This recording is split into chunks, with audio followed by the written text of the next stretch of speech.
2, 2, 2. You can see the bag's hardly moving, but I'm still using the same speed, but the bag's hardly moving. Now, of course, you're going to have your gloves on. You're going to keep a nice tight fist. If you're a lady, you're a little bit worried about your wrist, then just buy some wrist straps for your boxing. None of this stuff is expensive. You can jump on anywhere, eBay, anywhere, and buy a bunch of gear for like $20. No problem, that'll do you just fine. So once you start to hit a little, that's when you're feeling a resistance against your body. So your muscularity will be able to take that next step. But don't be in a rush to get there. Don't be in a rush to get to that point, because actually the rush is driven by pretty much by our vanity, and anything that goes to an extreme with that kind of thinking, you're going to end up in trouble. Injured, making bad choices, all kinds of things. So don't be in a rush. Just do the work. Just do the work. Now, the next step is when you're actually hitting the bag. All right? Now, when you're hitting the bag that next step harder, you need to have taken a bit of time hitting it softly. Because I'm telling you, each time, your bones and your tendons, everything need to get used to you doing that. Even when you come through and hit softly, the impact comes straight through your body. Straight through your body. So if you slam this thing as hard as you can on a body that's not hardened enough or not ready for it, it's going to hurt. And this area here of the wrist is somewhere where you want to take care of. Now, don't go to the opposite extreme in your thinking and think, oh, this sounds too risky. Like I keep saying in the podcast and on videos, as men and women, we need to get back to the stoic traditional nature that we had before this, especially this last 60 years. One thing that we do is we fear everything. How many of you know your next door neighbors? Okay? How many of us even take the time to get to really know each other anymore? We fear each other. We have all of this fake news coming in from the main media. We hear about everything that goes on around the world, and we fear left, right, and center. We've lost this stoic nature of understanding that life is not out there to get us. Bacteria, viruses, all these things, they're very natural things. The kinds of terrible things that are going around at the moment, I completely understand. But the strength of you is far beyond what you currently know. But that strength comes out in a fearless person. Not fearless aggressive, but fearless in a stoic nature. Understanding the principles that make you a proper human being. So don't go to the opposite extreme and think, oh, I don't want to do this. It might hurt me. There is pain in life, and that's a natural thing. Just think about what you're doing. And of course, in any kind of training, you are going to sometimes come across problems. Pulled muscles, you might pull a tendon, or you might, even displace something, etc., etc. It's all part of this. You've got to be able to take a step forward with a breath of strength. As I always say, man the hell up, woman the hell up. Okay? And of course, every time I say it, I'm saying it lovingly. We do need to take a breath of our own strength as human beings and regain that stoic nature. Now, bit by bit, you'll get to what I'm about to show you. And I am by no means some kind of huge boxing expert. But this is what you get to once you're hitting the bag this hard and consistently. And I'm not going to do it for long. I never do. I never hit this bag for any more than about a minute in a row or a minute at one time at the strength that I'm showing you. And it has kept my entire torso all by itself. I don't do anything else for my torso. All by itself in nice shape. All right, so just watching through.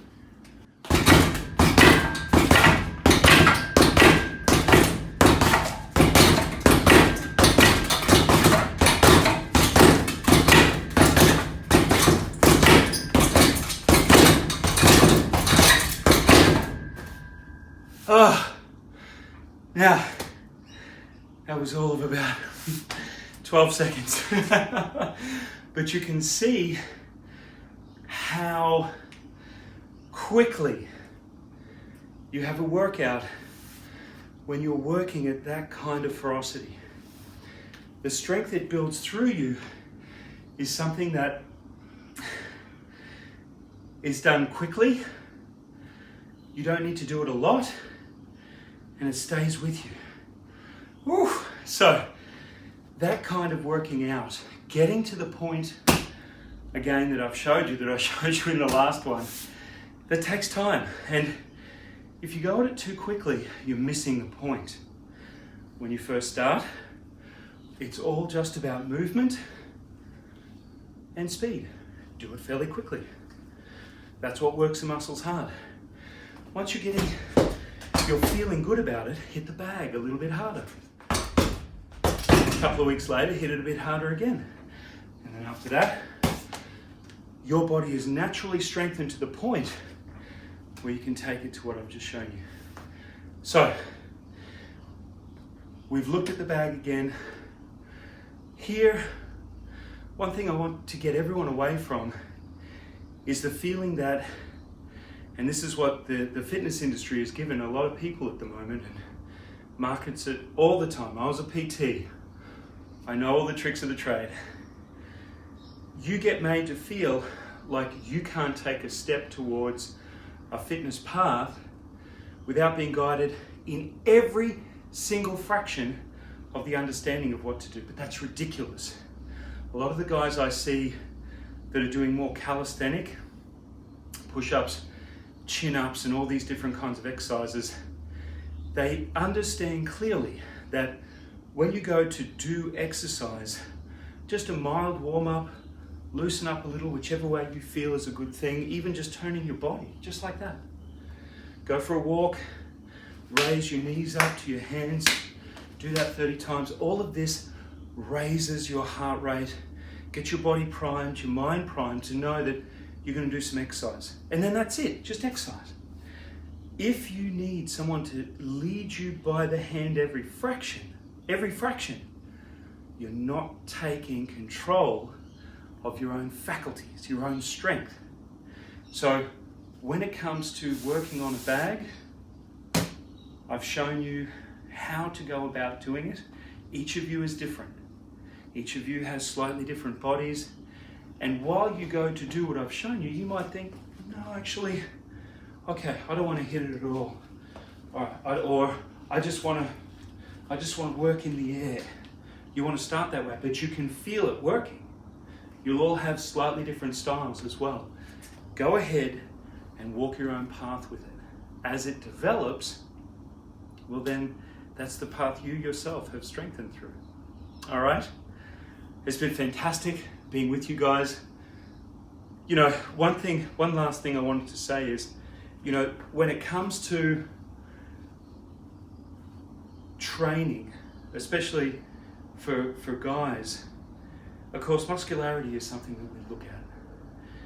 We want to feel good about our physique, but at the same time, if it goes to an extreme, if the marketing that's out there jags you and makes you go to an extreme with your training, and you're spending all your time training just because you want to feel pumped up 24/7, you're almost engorged in your own ego, that is going to cause problems. We must return to a more balanced understanding of just being fit and healthy. Boxing is a very, very traditional thing that people have done throughout the ages.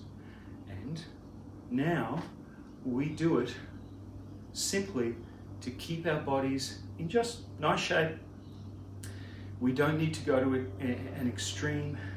Guys, I'll show you the tiny little bits of weights that I do. And if you're wondering, you know, does Mike have a decent physique behind the t-shirt? Well, I hope you can see that I do.